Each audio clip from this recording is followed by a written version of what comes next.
2007. And they advance to the finals, where they'll meet up with the San Antonio Spurs. It's here. The NBA Finals officially set and ready to go. Game 1 is Thursday at 9 p.m. Eastern Time on ABC in Miami. Spurs and the Heat, then Game 2 Sunday at 8 on that same network. The Finals, a 2-3-2 format, by the way. And the Heat, well, they took both games from the Spurs this season, winning 105-100 in Miami against that Spurs team that, you remember, Pop sent home Timmy and TP, Ginobili, Danny Green. Yeah. They all went home, didn't show up for the game. Big fine. And the Heat won in San Antonio, despite LeBron James and Dwayne Wade sitting out due to injuries. So not really a good sampling for the Finals. We can do better, and we will right now. It's a rematch for LeBron. He gets another crack at the San Antonio Spurs, this time with Miami. And Smitty, start out with the Spurs and, getting ready and their approach to facing a team like Miami. Well, that's when you have to start talking about experience. Experience on the Indiana Pacers side, it wasn't there as far as playoff experience, Game 7 experience, being in the conference finals with the San Antonio Spurs.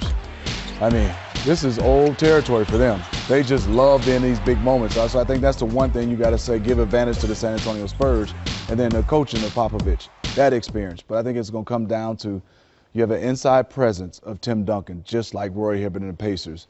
Also, you have a point guard in Tony Parker that can penetrate, get into the lane. And then you have a slew of shooters for the San Antonio Spurs just standing around that perimeter. I think that's when you guys start to talk about the Miami Heat. You have a lot of different components to the San Antonio Spurs that you're going to try to have to take away. How about the rest for San Antonio? Is it a good thing or is it a detriment for a Spurs team? You know, I think just thinking about that, that's a long time for any team. You lose your timing. But I think rest for the big three, the banged-up big three, and Manu Ginobili and Tim Duncan, obviously they can use that. You worry about their timing. Tony Parker, a little banged up. I think the 10 days really plays mentally on the young guys. You know, the Kawhi Leonards, the Gary Neals, the Danny Greens. Those kids, the young guys, that's too much rest for them. Now you're thinking, who am I playing, who am I not? The big three, Manu, Tony, and Tim, they don't care who they're playing. They knew they were playing the Pacers or the Miami Heat. They're happy to be back in the finals, and they know what the task is at hand. All right, Kendall, what about the Miami Heat now, and how did Indiana maybe prepare them for San Antonio, or did they? Well, I think it's going to be a lot easier series for Dwayne Wade because San Antonio Spurs, their offense is predicated on the pick and roll at the top, and their wings are in the corner. So Dwayne Wade is not going to have to chase anyone, so he can rest those ailing knees on defense. It's going to be a lot easier series for him. As far as Chris Bosh is concerned, he has to get his offensive game going. He has to learn how to penetrate instead of settling for that jump shot. LeBron James' case, just keep playing the way that you're playing. And eventually you're going to see this in this series. LeBron James will guard Tony Parker at some point in time because the Heat do have problems with penetrating point guards. They're going to need their best defender to stop that. Yeah, they have so much trouble. I mean, they cause so much trouble. Ginobili and Parker, both guys that can get into the paint.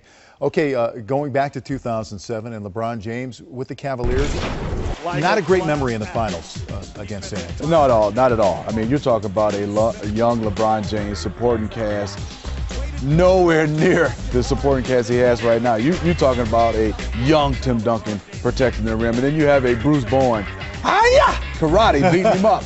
You're talking about the San Antonio Spurs defensively, just I think too much for LeBron James to put a franchise and a team on his back to go through the San Antonio Spurs. I mean, you see field goal percentage, he struggled. And then you watching all these plays and replays they're showing, you have 1, 2, 3 guys coming at him, and he didn't have anybody basically he can kick out to take some pressure off of him.